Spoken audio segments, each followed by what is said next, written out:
Hello, friends. This is Dave Hurwitz, executive editor at ClassicsToday.com, here with, at last, a really great recording of Tchaikovsky's Manfred Symphony.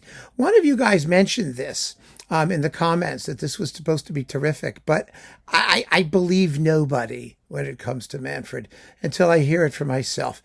And so I downloaded it, and oh, it was marvelous, but I didn't want to say anything. Right, Finster? Oh, I know. Poor thing. She's over here. There she is, just to prove to you that she's there, having a nap. Right? Yeah, okay. She's resting. But anyway, no, I downloaded it, and I listened to it like a few times back and forth on the train and on my iPods and my other things. But I need to hear physical product. I don't know about you, but I like physical product. It needs to feel right, and I can play it on all my different CD systems and things. I'm not talking about those. Don't ask me. Just put it. Let me say they sound good. And this sounded terrific. It really did. I mean, it's wonderful. It has no weak links in it. Really, well, yeah, okay. It has a little bit maybe, but it features, let's see, the Ural Philharmonic Orchestra under Dmitry Liss on what's the label here? Fuga, Libera. Now, Liss and the Ural Philharmonic have done a bunch of things. They're pretty good. The Ural Philharmonic is not one of the world's great orchestras. They just aren't. But they're quite fine. And they really play here. He has them playing within an inch of their lives. And this is one of those wonderful performances that actually takes the work seriously. I mean, they really try to do everything that Tchaikovsky asks. They're not afraid to make some nice romantic rhetorical points. Not that they're distorting the music. I mean, I'll just tell you.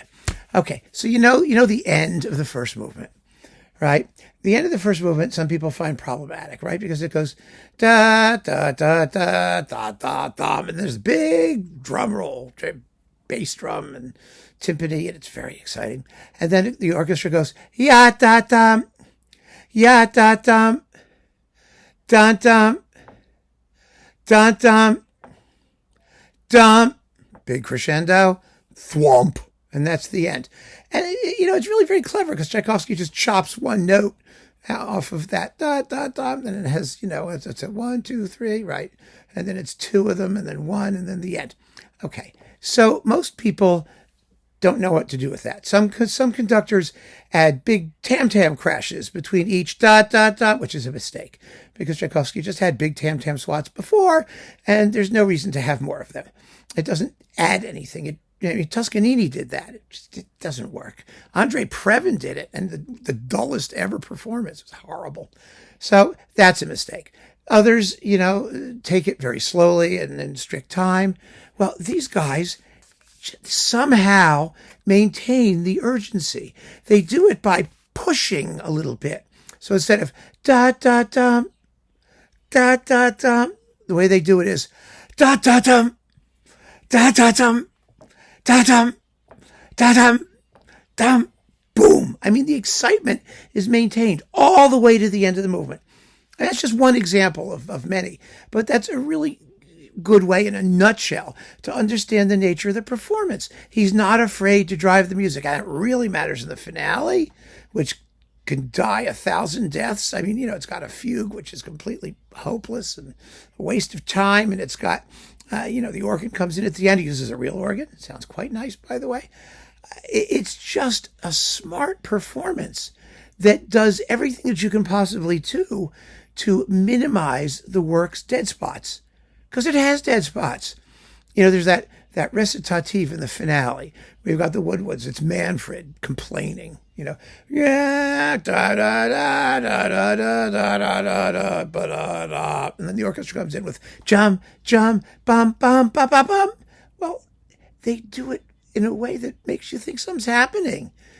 There's dialogue. There's narrative. There's give and take. It's really terrific. The orchestra plays extremely well throughout all of this. They really do. And the sonics are terrific too. I mean, yes, they have real impact. And I just was thrilled. I mean, maybe we're in a new era of Manfreds. Nah, who am I kidding? It's all the same stuff. But wow. If you really want to hear a fabulous Manfred that reveals so much more of what the work can be than most other performances, grab this. You're going to want to hear it. You're going to really, really, really enjoy it. I guarantee it. It embarrasses some of the more famous people who've done this, and have done some of it have done very well. But I mean, you think Ricardo Muti did it, and all the other Russian people who've done it over the years, and Rushdasvensky and people like that. They're just thick. They're heavy. They're unexciting. There's something not clicking. Well, here, everything clicks. Absolutely first rate. So keep on listening, friends. Thanks for joining me. Take care.